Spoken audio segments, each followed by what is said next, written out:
Okay, we're up to last year. So, at the same time as I'm starting a series on looking over the entire NHL's history, trying to portion it into 1 year morsels. And believe me, the one that I did this morning, there's a lot of story behind this. It's actually pretty entertaining. So I'm refraining from doing extra videos on that because it's really entertaining. So I'm going to talk about the 2017 Predators, the team last year that got oh so close, and we can all debate about what goals should or shouldn't have counted, and I know there's going to be comments about that in the comment section. I'm staying out of that today. I'm staying out of it. Um, the Nashville Predators were an underdog story to really, I would say, outduel almost any underdog story other than the Vegas team that just lost this past week. I would say that that's probably the ultimate underdog story. But these Nashville Predators really aren't that far off because going into the playoffs, they were a number two wild card. They were going up against the Chicago Blackhawks, who this guy was taken to go to the finals.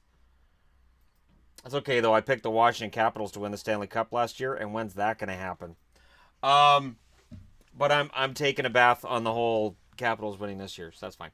Uh, that's no more of that. No more. I'm never going to bet on them again. Okay, they win.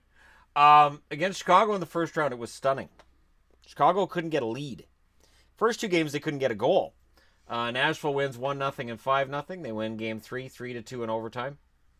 And game four, they win 4-1, which left most of us with their jaws dropped and going, wow, Chicago's really bad. In reality, Nashville was really pretty darn good. And Pekka Rinne, this is where, of course, the urinating tree legend gets going, is these playoffs. And I don't know that he's ever going to live it down, saying Pekka Rinne is just too good right now. And I'm not sure what finals he was watching because if he said that in the finals, that's kind of crazy because we'll get to that.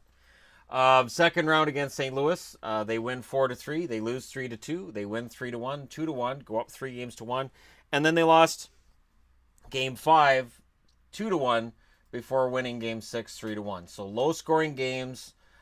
Very solid defensive game played by the Nashville Predators, along with the goaltender having a pretty darn good run. And coming out of that series, much like talk this year with Fleury, there was talk that year of, well, Rinne's going to win the Conn Smythe. Clearly, he's the Conn Smythe winner. Round three, they get Anaheim. And, of course, this was a matchup that I was excited about because, again, it was a rematch from a year before.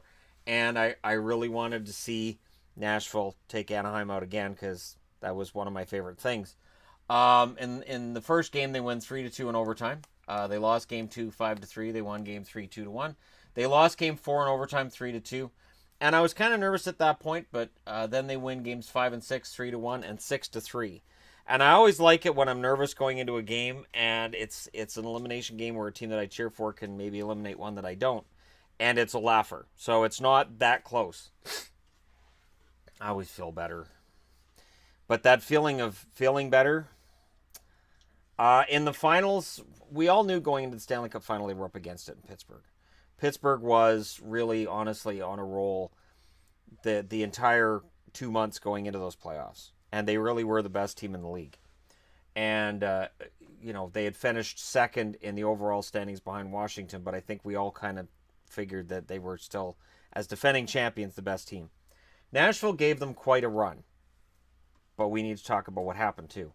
Nashville loses games 1 and 2 in Pittsburgh, 5-3 and 4-1. They win games 3 and 4, 5-1 and 4-1. They lost game 5, 6-0. And then they lost at home 2-0. So here's where, as a Canuck fan, I can feel this. Pekka Rinne's numbers dove during the playoffs. He had 976 save percentage in the first round, 932 in the second, 925 in the third, and then in the finals it was 888. But they didn't score either. Those last two games they got no goals. And when you're up against it and you're looking down the ice at Matt Murray and he's playing sensational hockey, which he was, it can be really hard as a team to recover. And I felt like while Rinne took a lot of flack after that series, really honestly, I don't think anybody was stopping Pittsburgh. And when Saros went in net as a reliever, he didn't fare any better. So let's look at the stats. Forsberg leads the way in scoring with 9 goals and 7 assists. Roman Josi, 6 goals and 8 assists.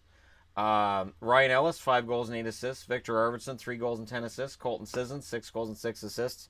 Quite the coming out party for Sissons. You look at what Devontae Smith-Pelly did this year in the playoffs. Sissons, close. PK Subban, 2 goals, 10 assists. Matthias Ekholm, 1 goal, 10 assists. James Neal, 6 goals and 3 assists. Of course, he would go on to Vegas, where he'd go to the finals again this past week. Austin Watson, 4 goals and 5 assists. Kalle Järnkrok, 2 goals and 5 assists. And in net, as stated, Pekka Rinne, 14 and 8 for the playoffs, 1.96 goals against, a .930 save percentage. Saros is the backup, had no decisions, 3.18 goals against, and an .824 save percentage when he came in. Wins when they were outshot. So I've discussed this in other finalists. 3 times in the first round against Chicago, Chicago outshot them and they won. It happened twice in the second round against St. Louis, and it happened twice against the Anaheim Ducks. Did not happen in the finals. If Pittsburgh outshot them, Pittsburgh won. And Pittsburgh really controlled that. Pittsburgh's goals and shots in the final. They got 5 goals on 12 shots in Game 1, 4 goals on 27 shots in Game 2. Games 3 and 4 in Nashville, 1 goal on 28 shots, 1 goal on 24 shots. In Pittsburgh, 6 goals on 24 shots. And then at home, they allowed 2 goals on 29 shots. Pekka Rinne's struggles in Pittsburgh were well documented going into that series. Coming out of that series, it's kind of become legendary. And it may be one of those things where when the day comes that he retires, should he not get a Stanley Cup ring, it may be one of those things people bring up. Where he's in interviews and they go, why did you struggle in Pittsburgh? My answer to that would be, why did my entire team struggle in Pittsburgh? You show me a goaltender with a really bad save percentage, I'll show you a goaltender who also has some struggling defense in front of him. And I say this, of course, because, less than a week ago I'm talking about Roberto Luongo and the Canucks. It was kind of the same thing. Your team's not scoring, you're allowing goals, so therefore you take the brunt of it. But they're not scoring the goals either. In the games in Pittsburgh, they scored 4 goals in 3 games. So that's not good enough. Either way, that's not good enough. So Matt Murray played fantastic, and it definitely accentuated issues that Rinne was having in Pittsburgh. It definitely made them more noticeable. But honestly, this was a great run. Pretty solid team. And can they get back? I stated yesterday, or last couple of days I've been talking about that. And really, I do think these guys can get back and win one. It's a matter of learning from what happened this year, the second round loss to Winnipeg, and adapting and moving forward. But good team, fantastic run. And I fully admit, I was right on with these guys. I was all excited to see them win a Stanley Cup. And they fell short against the Penguins, who won their 5th Stanley Cup since 1991. The most successful franchise in the NHL that way. And they were close, but in the end, when Pittsburgh won, they usually won big. Let me know your thoughts in the comment section below. Don't forget to hit like and subscribe if you're browsing your way through. You just happened upon this video. And thank you guys so much for watching. I'll talk to you again soon.